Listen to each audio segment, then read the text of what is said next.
Introduction. Let's pull up my slides here. Hopefully you guys are seeing all of my slides now. Anyway, good morning to all of you in India. My name, as you've heard, is Jennifer Lee, and I'm one of the cornea surgeons at the University of California, Davis. For the purpose of this talk, I'm also the chair of the Medical Advisory Board of the Eye Bank Association of America. And I do just want to thank all of you for inviting us to be part of this program today. And I've been asked to start by giving everyone an update on our current EBAA guidelines. I have no financial interest to disclose. So before we start discussing really the current state of COVID-19 and eye banking, I think I always like to take a little step back and just look at the state of the pandemic right now. It's kind of hard to believe, at least for me, that it's really just been a little over a year that we started talking and hearing about this new illness that was being reported in Wuhan.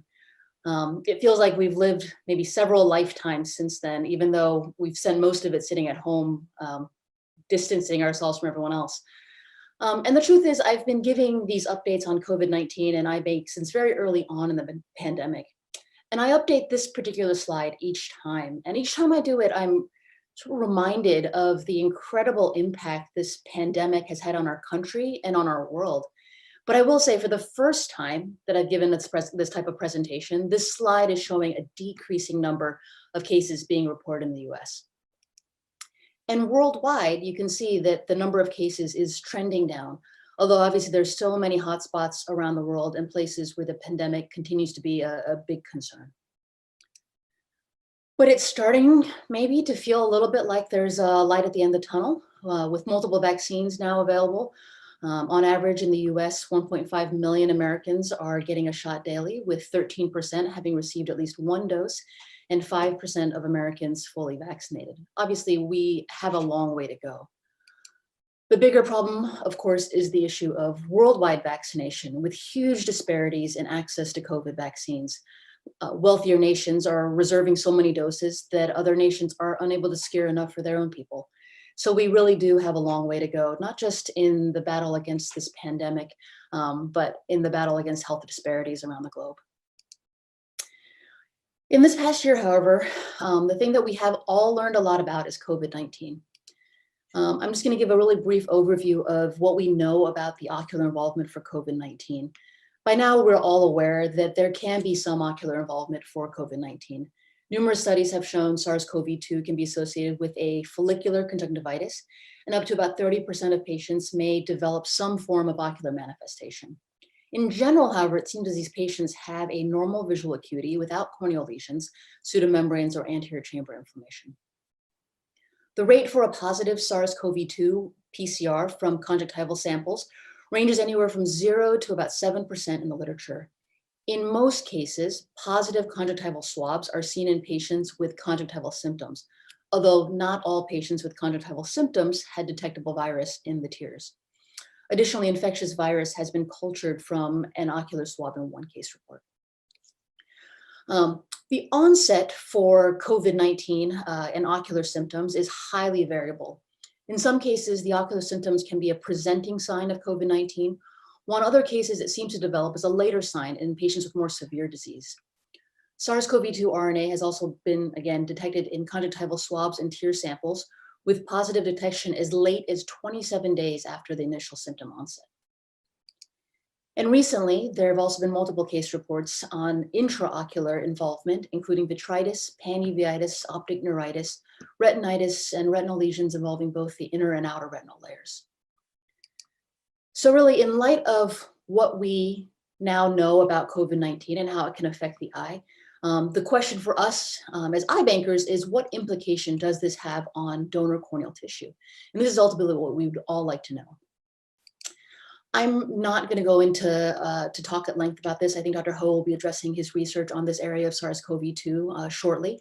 But just to point out that multiple studies have demonstrated the expression of receptors that are able to bind the viral spike protein for SARS-CoV-2 and potentially allow viral entry into the conjunctival limbus and cornea. A study out of WashU looked to see if SARS-CoV-2 could actually replicate in human corneal tissue. And interesting enough, they were unable to detect replication of SARS-CoV-2 in human corneal tissue. So perhaps this is a sign that the human cornea and conjunctiva can't support infection with this virus. In terms of the presence of SARS-CoV-2 in human corneal tissue, again, I'm not going to go into this in depth, as I'm sure Dr. Mian will discuss this further in his talk. But early studies seem to, the studies are fairly mixed in terms of the results. An early study by Yud showed that with 10 eyes from 5 COVID-19 patients, they were not able to detect viral RNA in ocular tissue or intraocular fluid. But since then, other studies have found SARS-CoV-2 detectable in corneas of patients. So in the end, I would say we really still don't know exactly how SARS-CoV-2 affects donor corneal tissues. So we have to continue to be cautious in terms of the corneas that we're using for transplantation and to err on the side of safety for our recipients. The EBAA Medical Advisory Board has been monitoring the COVID-19 pandemic very closely. The Policy and Position Review Subcommittee, which consists of both physicians and eye bankers, were tasked with developing a policy statement and recommendations for eye banks. And the first alert and screening recommendations were sent out at the beginning of February. To say the least, these guidances and screening recommendations have been an evolving document. As we've learned more about the disease and as the pandemic has spread across not only our country, but across the globe, we've adjusted our screening recommendations with the changing nature of the disease. Early on, at the start of the shutdown, the criteria were extremely conservative and included travel screening recommendations, for instance. But now that obviously COVID-19 is everywhere, we have continued to discuss in ways in which we can allow for continuation of elective corneal transplantation surgery while still ensuring the safety of the donor tissue. And so the most recent update by the PPRS were sent out on October 20th of 2020. This is a summary of the current COVID-19 screening guidelines, and it can be found on the EBAA website at restoresite.org. Looking at each section more closely, everything's been laid out in a table format to help make our recommendations as clear as possible to eye banks and medical directors. In the first category, obviously, if a donor tests positive for COVID-19 within the past 28 days, they are not eligible for transplantation. If they have tested negative in either a postmortem or a recent pre-mortem PCR test, they may be eligible, depending on whether or not they've had signs and symptoms of COVID-19, whether another etiology can explain their findings, or whether or not they've had a presence or absence of a close contact of COVID-19. These are the signs commonly associated with COVID-19 that we're using for our screening guidelines. They include ARDS, pneumonia, and CT scans showing ground glass opacities. And these are the most common acute symptoms that might be consistent with COVID-19 infection that we're using to help determine eligibility. In terms of close contacts, our definition for close contacts has been based on the CDC definition.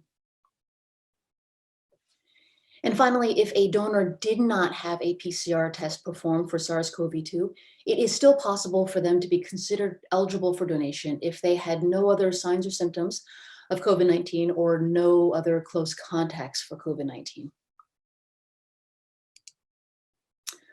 Of note, and this is something that comes up frequently, at this time, the EBA does not require eye banks to perform universal post-mortem reverse transcriptase PCR testing for SARS-CoV-2. This is consistent actually with recent US FDA guidances, which do not recommend routine testing of asymptomatic donors. They state that respiratory viruses are not known to be transmitted via transplantation. But there are other reasons why we have not recommended universal testing, including the fact that the testing we have at this time has not been validated for cadaveric donors. There's still a concern for variable false negative rates. And there's a potential still for persistent positivity of these PCR tests even after recovery from infection. However, if testing has been performed by the eye bank or by another donor agency, the results have to be obtained prior to release of the tissue. And although testing is not required, hopefully something that's working in our favor is the increased testing of hospitalized patients and patients in the outpatient setting. And this will only help to enhance our donor screening. In some cases, from the table that you saw, a negative PCR test might be required for a donor to be considered eligible for transplantation. And what you'll find about our guidances right now is that we are relying heavily on IBank medical directors to help with donor eligibility determination. What this has done is it has allowed us to really increase tissue utilization without universal testing. Finally, a couple other considerations to keep in mind as we consider our confidence in the safety of our donor tissue. And this includes medical standards that are already in place to help protect our recipients. That includes the fact that all donors with any sort of acute conjunctivitis are ruled out. And so again, with COVID-19, the vast majority of patients for whom virus is detectable have ocular symptoms. And in the past year or so, we've also put into place increased guidances on recovery and the process for recovery, which includes a double povidone iodine rinse of the ocular surface during tissue recovery.